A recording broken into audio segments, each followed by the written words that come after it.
Thiebaud, bonjour. Bonjour Monsieur Brunet. Vous êtes docteur en droit et vous faites partie de ceux qui comprennent ceux qui ont envie de se révolter, voilà, de désobéir civilement. Je comprends la désobéissance civile, même si bien sûr je ne vais pas la suivre, parce que je respecte la loi telle qu'elle est écrite, mais je comprends ce cri du cœur et je comprends ce restaurateur. C'est-à-dire qu'il n'a pas voulu réouvrir pour réouvrir son établissement en permanence. Il a fait une sorte de manifestation politique. Il a voulu marquer les esprits, il a voulu dire...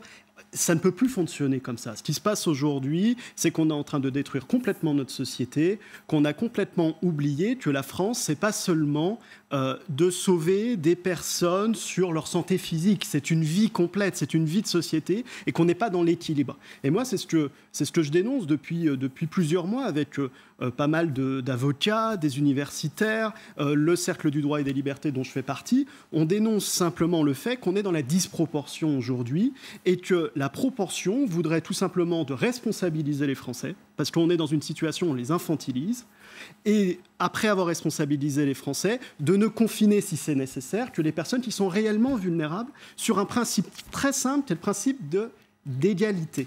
Et le principe d'égalité s'applique ici tout simplement parce que vous avez une distinction objective entre les personnes qui sont vulnérables et les personnes âgées, et les personnes qui sont jeunes et saines et qui ont moins de risques face à la maladie, même si bien sûr il y en a un petit peu, il faut le reconnaître, mais qui ont moins de risques et qui n'ont pas donc à subir des mesures qui finalement font davantage de morts et davantage de dégâts que le Covid lui-même. Parce que c'est quand même la réalité. C'est-à-dire que moi j'enseigne, bon là en ce moment j'enseigne pas, mais j'enseigne à des étudiants en première année de droit, j'ai des collègues qui enseignent à des étudiants en première année de droit, le nombre de jeunes qui sont désespérés, le nombre de jeunes, même j'ai une amie qui m'a témoigné qu'elle avait un de ses étudiants qui s'était suicidé.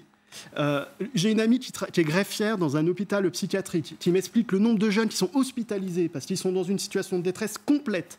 Quand on voit les restaurateurs qui se suicident, quand on voit tout ce maillage territorial, toute cette société qui aujourd'hui est en dépression parce qu'elle subit une norme qui est manifestement disproportionnée, je pense qu'il est vital que de faire preuve un petit peu de réaction et de faire comprendre un message différent. Et vous voyez, hier, je lisais Sérotonine de Welbeck.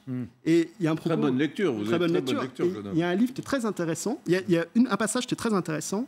Il dit « Le mal de notre société, c'est qu'on soigne les corps en asphyxiant les âmes. » Et je pense aujourd'hui que malheureusement, on soigne les corps, on soigne la santé physique, mais qu'on a complètement oublié l'équilibre qui est celui que l'âme et la psychologie emmènent le reste. Et on l'a vu avec les manifestations devant Saint-Sulpice, où des gens demandaient tout simplement à pouvoir prier.